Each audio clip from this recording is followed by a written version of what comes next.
예수님께서는 십자가에 혼자 달려서 죽지 않으셨습니다. 함께 십자가형을 받은 두 사람이 있었고요. 오늘 본문에는 그 두 사람을 행악자, 두 행악자 이렇게 기록하고 있고, 마태복음과 마가복음에서는 강도 이렇게 표현을 하고 있죠. 예수님께서 돌아가시던 날 갈보리 산에는 십자가가 3개가 세워졌습니다. 같은 장소, 같은 시간에 나란히 3개의 십자가가 세워져 있지만 그 각각의 십자가가 전해주는 메시지는 사뭇 다릅니다. 제자에도 오늘 10번째 시간, 이 3개의 십자가가 전해주는 각각의 메시지는 무엇인지를 함께 찾아보려고 합니다. 먼저 첫 번째 십자가의 주인공, 그는 행악자였습니다. 폭력을 이용해서 자기의 유익이나 생각을 이루려고 했던 사람이고, 그래서 자신이 범한 죄값에 마땅한 벌을 치르고 있는 중입니다. 그가 얼마나 악한 사람인지가 오늘 39절에 스치듯 짧게 나오는데요. 예수님을 향해서 그러죠. 내가 그리스도가 아니냐? 너와 우리를 구원해라. 이게 마치 구원을 호소하는 이야기 같지만 본문의 맥락상으로는 그런 게 아니라 예수님을 비웃고 조롱하는 겁니다. 네가 그리스도라면서 야, 그럼 우리 좀 구해봐. 그가 예수님에 대한 소문을 진작부터 들어서 알고 있었는지, 아니면 십자가에 새겨져 있는 유대인의 왕이라는 명패를 보고 알았는지는 모르겠지만, 아무튼 이 말은 그리스도다, 메시아다라고 하는 예수님을 비웃고 조롱하는 말이죠. 아무리 나쁜 사람이라도 죽음 앞에서는 그래도 조금은 착해지는 게 인간의 본성인데, 자기가 똑같은 처지에서 극심한 고통을 당하고 있는 저 십자가에 달려있는 사람을 지금 마구 조롱하고 비웃고 있는 거죠. 악해도 많이 악한 사람입니다.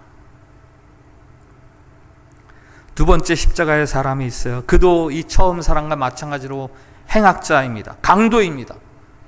말이 오늘 누가복음 23장 40절부터 42절에 있는데요. 그가 예수님을 조롱하는 다른 강도에게 말합니다. 야, 내가 죽어가면서까지 하나님을 그렇게 두려워하지 않냐? 너와 나는 마땅히 받을 죄값을 받고 있지만 저 사람은 죄가 없는 사람 아니냐? 그러면서 예수님에게 말합니다. 당신의 나라가, 당신 나라에 가시거든 나를 좀 기억해 주십시오.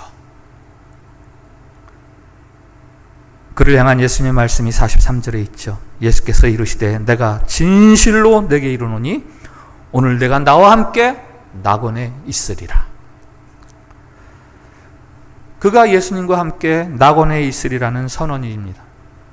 그래서 이 두 번째 행악자를 두고 예수님께서 십자가에 달려 죽으시면서 제일 먼저 구원한 첫 번째 사람이다, 이렇게 말하기도 하는 거죠. 세 번째 십자가가 있습니다. 네, 바로 우리 예수님의 십자가죠. 말할 것도 없이 십자가에 달려 죽을 이유는 없습니다.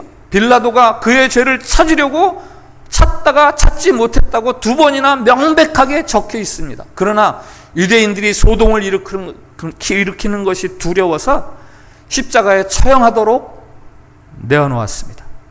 예수님으로서는 부당하고 억울한 일이죠. 그러나 그것이 하나님 아버지의 뜻임을 알게 죽기까지 순종하셨고, 하나님이 그 아들을 십자가에 죽게 하신 이유는 온 인류를 구원하시기 위함이었죠. 아담으로 인해서 들어온 죄의 값을 지불함으로 이제 아들로 인해서 다시 생명이 이 세상에서 자라나도록 하기 위한 하나님의 뜻이었습니다. 인류를 구원하시는 예수님, 이 인류를 구원하시는 예수님을 함축해서 보여주는 것이 바로 오늘 두 번째 행악자로 향한 주님의 말씀. 오늘 내가 나와 함께 낙원에 있으리라. 행악자에게 말씀하세요. 오늘 내가 나와 함께 낙원에 있으리라. 이것은 두 번째 행악자를 향한 말씀이면서 동시에 죄를 범해서 죽을 수밖에 없던 온 인류를 향한 구원의 선포죠. 회개하는 자, 예수 그리스도를 믿고 의뢰하는 자, 그들은 그와 함께 그의 나라에서 왕노를 할 것에 대한 선언이십니다. 어쨌든 갈보리 산에 세워져 있는 세 개의 십자가의 각각의 모습을 이렇게 정리할 수 있어요. 첫 번째 행악자의 십자가, 그것은 자기 자신조차도 구원하지 못하는 악한 자의 십자가입니다. 그러나 두 번째 십자가는 비록 악을 행했을지라도 자기 자신이 구원을 얻는 사람의 십자가. 마지막 세 번째 십자가는 죄가 없음에도 불구하고 십자가형을 당하면서 다른 사람을 구원하는 십자가.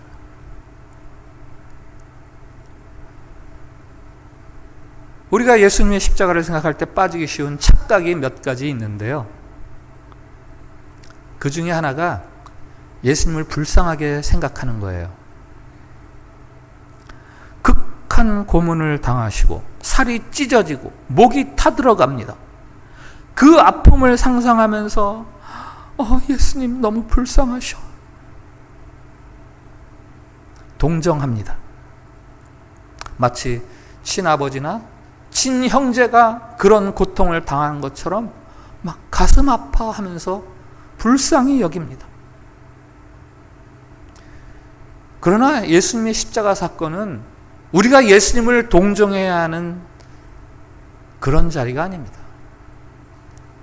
오히려 예수님이 우리를 동정하신 자리예요.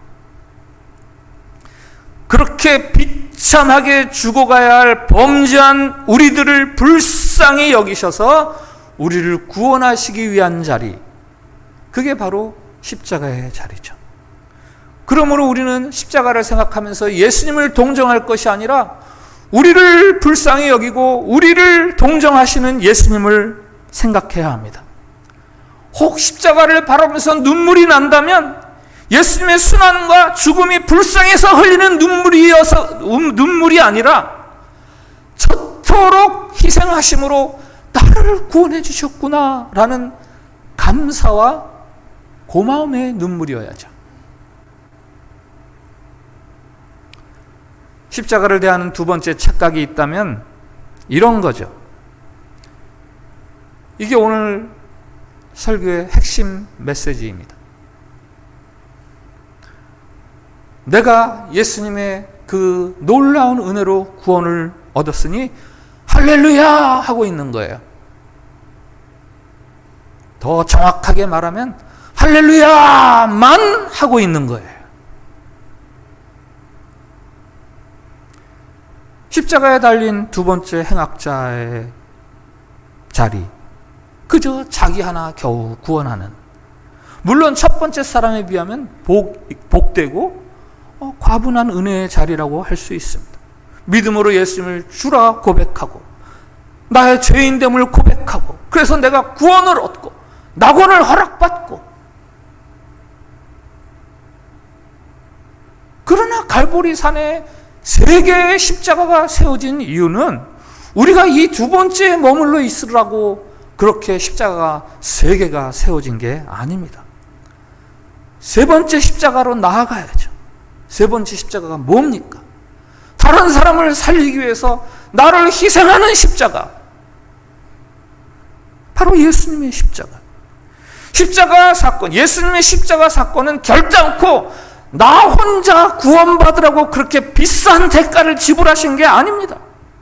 나를 위한 십자가로 만족할 것이 아니라 이제는 내가 그 구원을 허락받았으니 다른 사람도 구원에 이르도록 내가 또 다른 십자가를 지는 삶을 살라고 예수님께서 세 번째 십자가를 우리들 앞에 세워주신 거죠. 받은 바 사랑과 은혜를 따라서 수고하고 힘쓰고 애쓸지라도 그것이 마지못해 억지로 하는 것이 아니라 감사함으로 자기를 통해 살아날 다른 사람들을 바라보며 희생하고 헌신하는 그 삶, 그게 바로 세 번째 십자가고요. 이것이 바로 오늘 제자도 10번째 시간에 함께 나누는 주제입니다. 우리는 내가 조금만 힘들어도 나는 위로가 필요한 사람이야. 나는 격려가 필요해. 라고 말합니다. 나의 이 형편이 나아지기 전까지는 내가 어떻게 다른 사람들을 돌봐? 그 내 코가 석자라는 말이 그래서 나온 거예요. 나도 죽겠는데 나부터 살아야지. 그 다음에 내가 좀 살고 나면 다른 사람을 위해서 좀 내가 돌볼 수 있지. 이걸요 좀 더 확대하면요, 이 세상살이 나만 편하면 되는 거야. 이 세상살이 나만 편하면 됐지. 요게 앞서 소개한 두 번째 십자가의 자리에 머물러 있는 거죠. 나의 낙원, 나의 천국만 부르짖을 뿐 다른 사람에게는 관심이 없습니다. 사실은 이런 사람에게는 하나님도 관심이 없어요. 하나님도 관심의 대상이 아니에요. 다만 하나님께 관심을 둔다면 그저 나의 행복, 나의 평안을 위해서 필요한 분, 이 정도로 하나님에게 관심을 두는 거죠.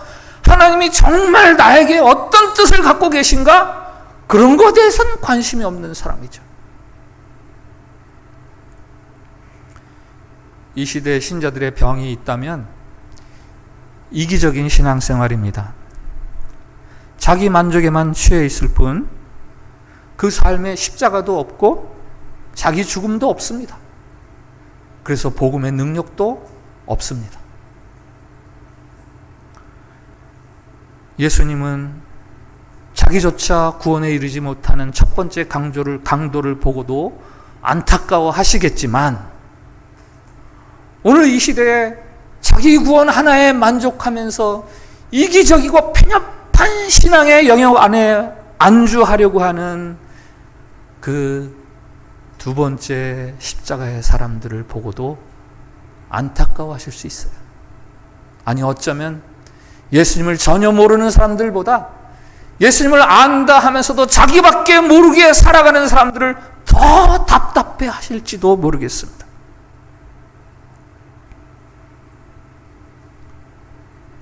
지금까지 말씀드린 갈보리산의 3개의 십자가, 이것을 싹 지워버리세요. 싹 지워버리고 이제 십자가를 2개만 세우십시오. 둘 중에 좀 큰 십자가 하나는 예수님의 십자가, 바로 온 인류를 위한 예수님의 십자가, 하나님과 동등됨을 누리기를 거절하시고 종의 형체로 오셔서 자기 목숨을 내어주시기까지 하시면서 저와 여러분을 섬겨주신 그 예수님의 십자가, 그리고 그 옆에 또 하나 작은 십자가가 하나 더 있어야 하는데, 그것은 나의 십자가, 바로 저와 여러분의 십자가입니다. 비록 크기는 예수님의 그것만큼 크지 않을 수 있지만, 그래도 그 모양이나 그 색깔이나 혹은 그 재질, 이런 것들은 예수님의 십자가와 동일한 것이죠. 다른 사람을 구원하기 위한 십자가이니까. 나의 구원, 나의 행복, 나의 만족, 나의 건강, 나의 성공, 나의 형통, 여기에 취해서 나를 향한 하나님의 뜻, 나에게 주시는 하나님의 사명이 무엇인지 잃어버리고 살아가는 것이 아니라, 이 시대를 살아가는 나에게 하나님이 바라시는 바가 무엇인지, 이 악하고 패역한 세대에서 비록 그들이 악행을 행하는 강도 같은 세대라 할지라도 과연 나에게 구하시는 것이 무엇인지 그것을 알고 자기를 희생하며 섬기며 살아가는 사람, 그게 바로 두 번째 나의 십자가입니다. 예수님의 십자가와 나의 십자가, 이 두 십자가가 나란히 서 있을 때 거기서부터 생명의 빛이 퍼져나오면서 사망에 처한 이 어두운 세상이 생명 속으로, 생명의 빛으로 드러나기 시작하는 겁니다. 계시록 6장에 보면은 보좌에 앉아 계신 어린 양을 찬양하는 네 생물과 24장로의 찬양의 내용이 나옵니다. 뭐라고 찬양하는지 아세요? 죽임을 당하신 어린 양은 능력과 부와 지혜와 힘과 존귀와 영광과 찬송을 받으시기에 합당하도다. 죽임당한 어린 양, 희생당한 어린 양을 찬양합니다. 예배합니다. 예배의 대상이 다름 아닌 희생당한 어린 양이라는 사실에 우리가 놀라야 돼요. 놀라야 돼요.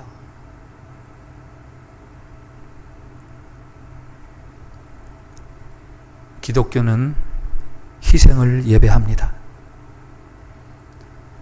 다른 사람을 위한 죽음을 예배합니다. 그 죽음을 십자가를 지는 삶, 이렇게 부릅니다. 십자가를 지는 삶에 대한 성경 구절 3곳을 골랐습니다. 먼저 누가복음 9장 23절 한번 같이 읽어볼까요? 시작. 아무든지 나를 따라오려거든 자기를 부인하고 날마다 제 십자가를 지고 나를 따를 것이니라. 아멘.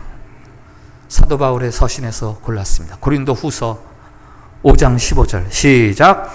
그가 모든 사람을 대신하여 죽으심은 살아있는 자들로 하여금 다시는 그들 자신을 위하여 살지 않고 오직 그들을 대신하여 죽었다가 다시 살아나신 이를 위하여 살게 하려 함이라. 아멘. 자기 자신을 위한 삶이 아니라는 것을 강조하고 있습니다. 마지막 히브리서 13장 같이 읽습니다. 시작. 그러므로 예수도 자기 피로써 백성을 거룩하게 하려고 성문 밖에서 고난을 받으셨느니라. 그런즉 우리도 그의 치욕을 짊어지고 영문 밖으로 그에게 나아가자. 아멘. 예수 그리스도께서 따뜻하고 안전하고 편안한 성문 안에서 죽으신 것이 아니라 성문 밖에서 죽으셨으니 우리도 애쓰고 힘쓰고 수고해야 하는 영문 바깥으로 나가야 한다 라고 말씀하십니다. 예수 그리스도의 희생을 통해서 새로운 생명을 얻은 우리가 살아야 하는 삶이 있다면 주님의 그 십자가 옆에 나란히 나의 십자가를 세우는 일입니다. 사진을 한번 보겠어요.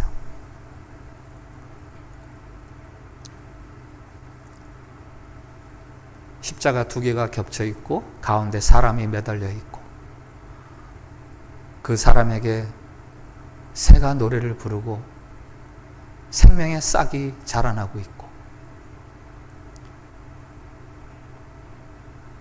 저 작은 십자가는 나의 십자가죠. 저기서 생명이 자라나고 노래가 나올 수 있는 이유는 그 뒤에 큰 십자가, 예수님의 십자가, 그것 때문이죠. 제가 저희 집에 십자가가 많이 있습니다마는 어느 날 저 2개를 모아서 하나로 묶었어요. 그래서 저희 집 문을 열고 들어가면 제일 먼저 뛰는 자리에 저 십자가를 걸어두었습니다. 저 십자가를 묶어둘 때 제 마음은 마치 이렇게 기도하는 마음이었어요. 주님 때문에 제가 살아난 것처럼 저 때문에 살아나는 사람이 생기게 해 주시옵소서. 다른 사람을 살리는 십자가의 삶을 살겠습니다. 오늘 제자의 길 10번째 시간, 우리가 그리스도의 제자가 되고 더욱 신령한 믿음의 소유자가 되는 비결은 얼마나 오래, 얼마나 자주 교회를 다니는가? 그것과 상관이 없습니다. 저렇게 집에 있는 십자가들을 많이 모아서 좋다 하고 묶어서 사진을 찍고 벽에 걸어두는 것으로 우리가 훌륭한 제자가 되는 것은 아닙니다.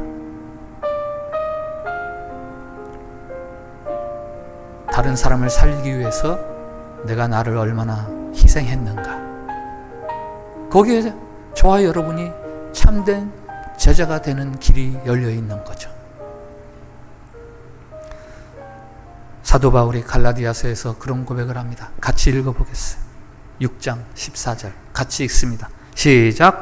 내게는 우리 주 예수 그리스도의 십자가 외에 결코 자랑할 것이 없으니 그리스도로 말미암아 세상이 나를 대하여 십자가에 못 박히고 내가 또한 세상을 대하여 그러하니라. 아멘. 이제는 내가 오직 나를, 자기를 희생하시어 나를 살리신 예수 그리스도의 십자가, 그것만 위해서 내가 자랑하며 살아가겠다 하면서 그 밑에 17절 같이 읽습니다. 시작. 이후로는 누구든지 나를 괴롭게 말라. 내가 내 몸에 예수의 흔적을 가졌노라. 아멘. 이제는 내 삶에 십자가를 지는 흔적이 남아있는 그것을 내가 살아간다, 자랑한다. 여러분, 우리에게 필요한 것은 기적을 행하는 능력이 아닙니다.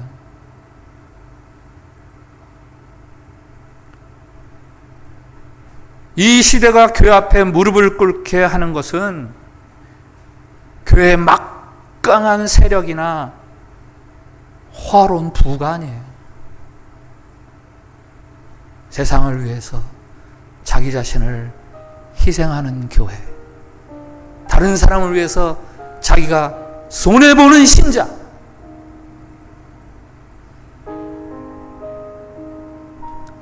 우리가 주님 앞에 설 때 주님 물으실 거예요.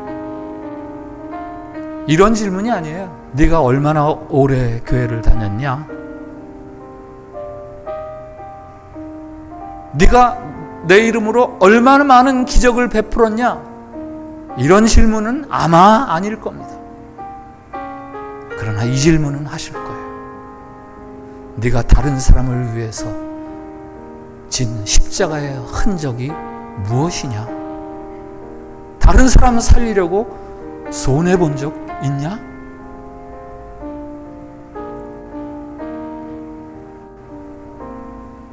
오늘 이 순간부터 저와 여러분이 반드시 듣게 될 주님의 그 물음에 대답할 수 있는 삶을 함께 살아갑시다. 기도하겠습니다. 주님, 하늘 보좌를 버리고 이 땅에 오셔 십자가에 달려 죽으심으로 우리에게 새 생명을 주신 주님의 그 은혜 찬양합니다.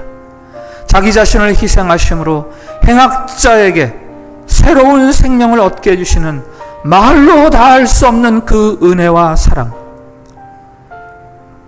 입술로만 말하고 입술로만 찬양하지 않게 하시고 이제는 삶으로 고백하고 삶으로 높여드리게 해 주시옵소서. 이 땅과 이 시대를 위해 우리에게 맡겨주신 십자가 담대히 지고 주님 뒤 따라가므로 우리의 삶에도 십자가의 흔적이 남아 그 흔적으로 주님도 그리고 우리도 함께 기뻐할 수 있는 참 제자로 살게 해 주시옵소서. 우리의 삶 한가운데 주님의 십자가와 더불어 우리 각자의 십자가 굳게 세우겠사오니 그렇게 할 수 있는 힘과 능력, 영적 담대함을 허락해 주시옵소서. 예수님의 이름으로 기도합니다. 아멘.